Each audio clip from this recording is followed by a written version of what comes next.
बुंदेलखंड को अलग राज्य का दर्जा देने को लेकर लगातार अलग अलग आंदोलन छिड़े हैं और ऐसे ही एक आंदोलन के जो सूत्रधार है राजा बुंदेला और उनकी पूरी टीम यहाँ पे मौजूद है।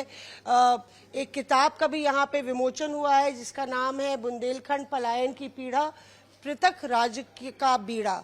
और इसको लेके कि किस तरीके से क्या क्या विषमताएं हैं, किस तरीके से पलायन जो है भूखमरी, गरीबी और बेरोजगारी से त्रस्त बुंदेलखंड को ज्यादा अटेंशन की जरूरत है, एक अलग दर्जे की, एक अलग पहचान की जरूरत है। इस मांग को लेके लगातार पदयात्राएं भी चल रही हैं और आप यहाँ पे देखिए कि राजा बुंदेला और इनकी पूरे सभी लोग जो है इस आंदोलनकारी हैं वो गांव गांव पांव पांव ये यात्रा निकाल रहे हैं अपने आप में, अपने जो उनका जो पर्पस है, उनका जो मकसद है, अपनी आवाज को बुलंद करने के लिए। तो आज ये एक किताब भी लिखी गई है और खुद एक बुंदेलखंडी ये किताब लिख रहे हैं। आप लोग लगातार, मैं देख रही हूँ कि कई सालों से आपको जानती हूँ, ये आंदोलन आज का नहीं है और ये मांगे दशकों से चलती चली आ रही हैं।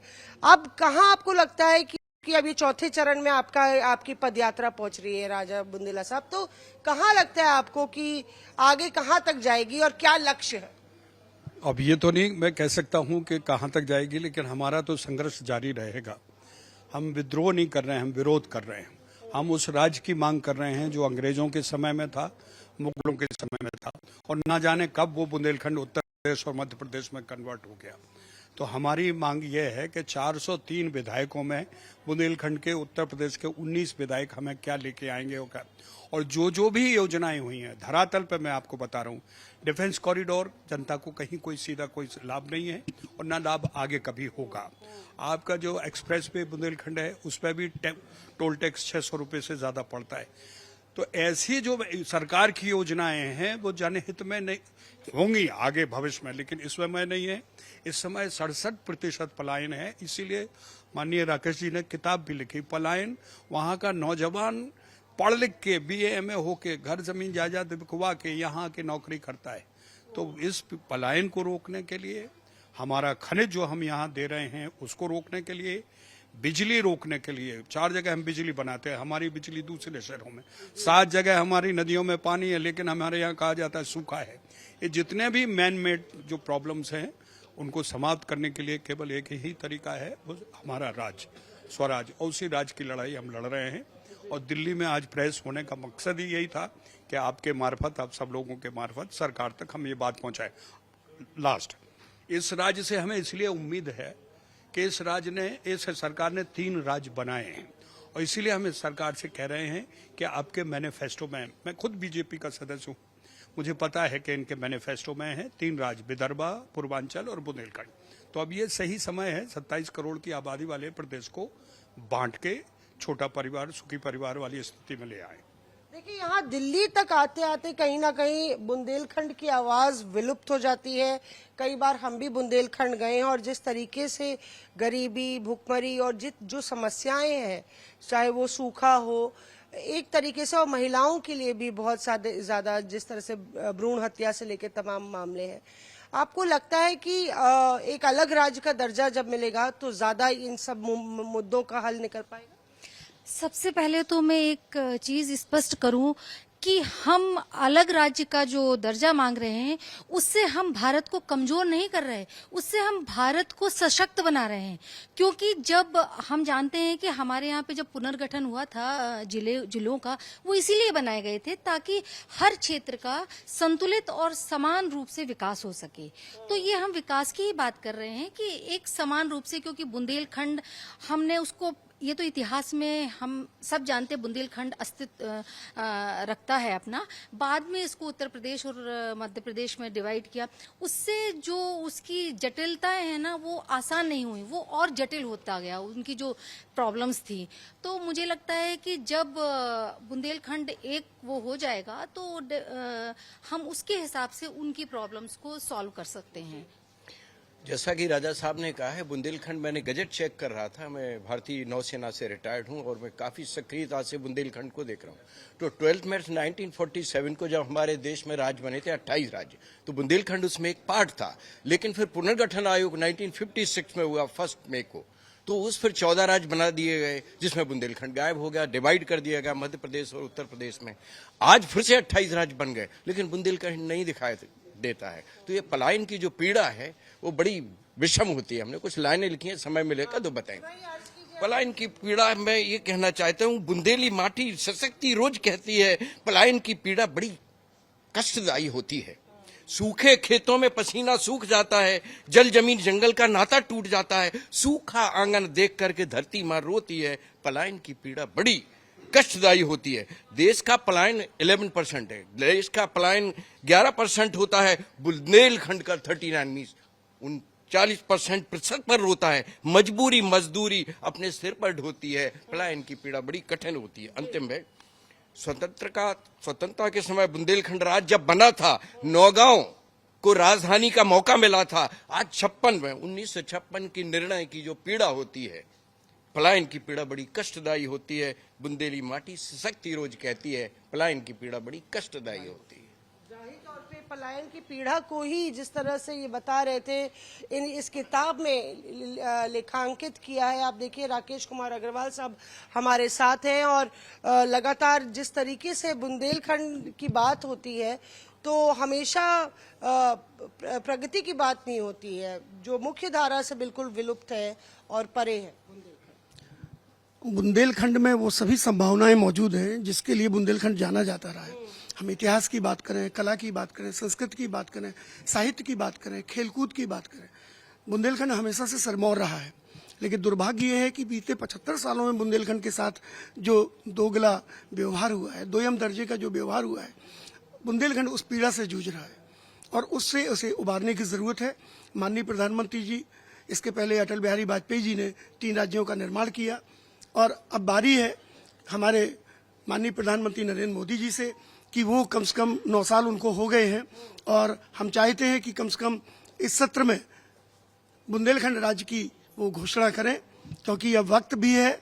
और बुंदेलखंड वैसे भी मैं आपको बताऊं, पॉलिटिकली दृष्टि से भी बात करूं, किताब में क्या है ये आप बताइए। इस किताब में बुंदेलखंड का इतिहास है, बुंदेलखंड का अतीत है और बुंदेलखंड का वर्तमान है।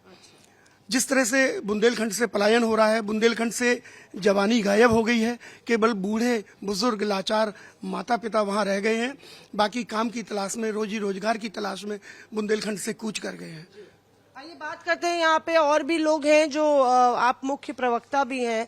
आपको लगता है कि मोदी सरकार ये कर सकती है या बीजेपी सरकार, क्योंकि डबल इंजन की सरकार है और पहले छत्तीसगढ़ झारखंड ये राज्य बनाए गए, तो ये बताइए कि आपको लगता है कि इस बार ही हो सकता है ये, आप लोग की मांग? क्यों नहीं हो सकता है।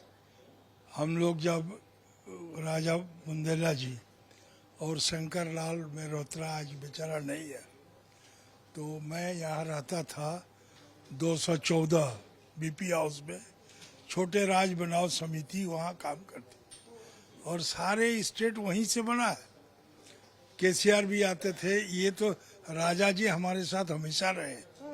तो मुझे इस बात का अफसोस है कि हमारा राज बन गया, आपका ये तेलंगाना बन गया, छत्तीसगढ़ बन गया, तो बुंदेलखंड उत्तराखंड, तो बुंदेलखंड क्यों नहीं बनेगा? बनना चाहिए।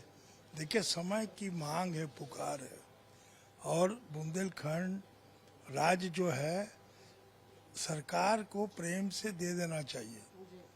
आप प्रेम से नहीं देगा तो जनता, अब वो पढ़े लिखे है, बेवकूफ़ नहीं है। हम तो बराबर बोलते हैं कि इस कलम से लिखो। अगर आपका आवेदन पर गंभीरता से विचार नहीं हो तो मोटा कलम लोग बनाएगा, और जब मोटा कलम से लिखना शुरू करेगा तो सरकार की होश ठिकाने पे आ जाएगा।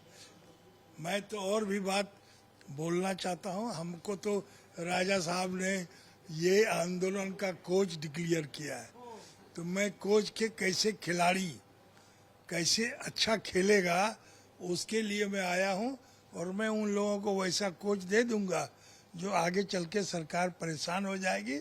उससे पहले सरकार को मायावती ने कैबिनेट में पास किया है, बुंदेलखंड को सबसे पहले राज बनाओ, नहीं तो सरकार को पछताना पड़ेगा। तो बात ये कह रहे हैं कि मायावती ने, एक बारी चर्चा जोरों पर थी कि मायावती की सरकार ने पूरा तैयार खाका कर दिया था। तो अब आपको लगता है आगे क्या है, मतलब कि वो खाका तैयार? मायावती जी के खाके में जो उन्होंने निर्णय लिया था वो कैबिनेट में लिया था। अगर विधानसभा में वो पास हो गया होता तो समस्या ही खत्म हो गई है। उन्होंने अपने 4 मंत्रियों के बीच आनन फानन वो तय किया और वो केंद्र को भेजा, जो केंद्र ने रिजेक्ट कर दिया। कुछ चर्चा चल रही है निश्चित तौर पर देखिए, एक तो परसिमन होने वाला है। उत्तर प्रदेश की आबादी 27 करोड़ से भी ज्यादा है। ऐसी परिस्थिति में 403 से बढ़कर 700 के लगभग विधानसभाएं हो जाएंगी। फिर आपकी लोकसभा की सीट 80 से बढ़कर और होंगी। ऐसे हालात में सरकार को मजबूरन कोई ना कोई फैसला लेना पड़ेगा और जो उनके सामने उचित निर्णय है, उस सालों से जो संघर्ष है, जो बिल्कुल करेक्ट है कि भाई आप सब कुछ कह तो रहे हो लेकिन आप कर नहीं रहे हो। आप हमारा पानी ले रहे हो, आप हमारी बिजली ले रहे हो, आप हमारे सारे खनिज ले रहे हो और फिर भी हमसे कहते हो बुंदेलखंड में सूखा है, भूखा है, बेरोजगारी है। वो इसलिए कि आप ले गए। हम मेरा ये सवाल है, क्या सरकार से कुछ बातचीत चल रही है इस विषय? निश्चित तौर पर हमें 2 बार बुलाया गया। हमने सारे डिटेल आंकड़े राजस्व के दिए हुए हैं, लेकिन उन्होंने एक बात कही है जिससे मैं सहमत हूँ। उन्होंने कहा ये हमारी प्रायोरिटी पर नहीं है। आप ये बात समझिए, उन्होंने कहा देश के सामने इस वक्त ज्वलंत बहुत सारी समस्याएं हैं, ये प्राथमिकता पर नहीं है, लेकिन निश्चित तौर पर हम छोटे राज्यों के पक्ष रहें और छोटे राज्य बनने चाहिए, ये हम मानते हैं और हमने बनाए भी हैं। तो अब इसके अलावा और क्या कहा जा सकता है? हम उस प्राथमिकता को देखेंगे कि कब ये प्राथमिकता होती है। आपका इंतजार काफी लंबा है। बुंदेलखंड में खड़ी बोली बोली जाती है और कहा जाता है कि बुंदेले हर बोलों के मुंह, हमने सुनी कहानी थी, खूब लड़ी मर्दानी, वो तो झांसी वाली रानी थी। तो बहादुरी और शौर्य की गाथाएं बुंदेलखंड से उपजी हैं। तो आपको लगता है कि ऐसा भी है कि करो या मरो की स्थिति आ सकती है आप लोग के लिए? नहीं, देखिए, उसके मरने की जरूरत नहीं, उसके अलावा दूसरे भी रास्ते हैं। हम यहाँ पे भूख हड़ताल पर बैठेंगे, हम धरना प्रदर्शन करेंगे, गांव-गांव में हम लोगों को जगाएंगे। देखिए, सरकारी संपत्ति को नुकसान पहुंचाने के हम पक्षधर नहीं हैं, इसलिए आंदोलन लंबा हो गया है। किसी के बेटे को मैं जेल में डलवा दूं, अपनी सरकारी बसें जलाऊं, रेल रोकूं, सरकारी दफ्तरों में आग लगवाऊं, ये कहाँ का न्याय होगा भाई? हम खुद ही वो कर रहे हैं जो हम जिसके खिलाफ खड़े हैं। तो हो सकता है संघर्ष लंबा हो, लेकिन हम जिस गति से चल रहे हैं उस गति से जिंदा हैं और अभी भी वही बात कह रहे हैं जिस बात को हम कहते आए हैं। शुक्रिया हमसे बात करने के लिए। तो यहाँ पे आप देखिए कि बुंदेलखंड के तमाम लोग यहाँ पे जो प्रतिनिधित्व कर रहे हैं इस आंदोलन का, यहाँ पे मौजूद है। खासतौर से कहा जा रहा है कि ये संघर्ष लंबा है, लेकिन इंतजार का, सब्र का फल मीठा होता है, हम यही उम्मीद करते हैं। कैमरा पर्सन अभिषेक के साथ मौसमी सिंह, दिल्ली आज तक।